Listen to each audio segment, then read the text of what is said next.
একটা প্রশ্ন সব মেয়েদের কাছে, আপনাদের সব থেকে আপন কে, বাবা মা না স্বামী? আমি বলবো বাবা মাও আপন না, স্বামীও আপন না। কারণ বিয়ের আগে বাবা মা চাই যত দ্রুত সম্ভব মেয়েটাকে বিয়ে দিয়ে অন্যের ঘরে পাঠানোর জন্য। আর আপনি যত সুন্দরী হন না কেন, যত রূপবতী, যত গুণবতী হন না কেন, আপনার স্বামী কখনো এটা মাথায় রাখবে না যে আপনি গুণবতী বা সুন্দরী। সে এক সময় না এক সময় আপনাকে খোঁটা দিয়ে কথা বলবে, আপনাকে টর্চার করবে, আপনাকে মানসিক যন্ত্রণা দিবে, আপনাকে শারীরিক যন্ত্রণা দিবে। তাহলে আপন কে? আমি বলবো আপন আপনার ব্যাংক ব্যালেন্স। আপনি যত সুন্দরী মেয়ে হন না কেন, আপনার যদি ব্যাংক ব্যালেন্স না থাকে আপনি বড় অসহায়। তাই আমি বলবো বিয়ের আগে মা বাবাও আপন না, কারণ তারা দায় মুক্ত হবার জন্য আরেকটা ছেলের কোলে বসিয়ে দেয়।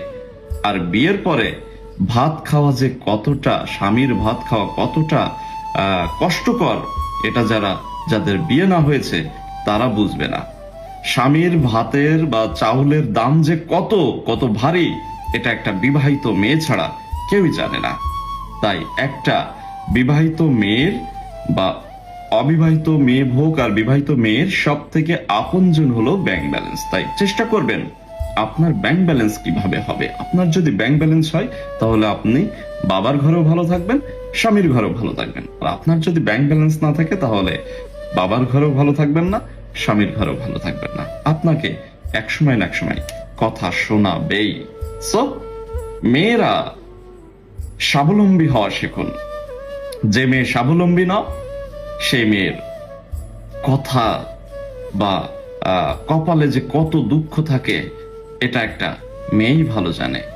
এই সত্য কথাটা সবাই কিন্তু বলবে না, এই সত্য কথাটা সবাই বলবে না এবং স্বীকারও করবে না। অনেকে বলবে আমি স্বামীর ঘরে ভালো আছি, অনেকে বলবে আমার বাবা আমাকে অনেক ভালোবাসে। তারপরেও বলছি, আপনার ব্যাংক ব্যালেন্স যদি শক্ত না থাকে, আপনার স্বামী, বাবা মা, ভাই কেউই আপনার আপন না।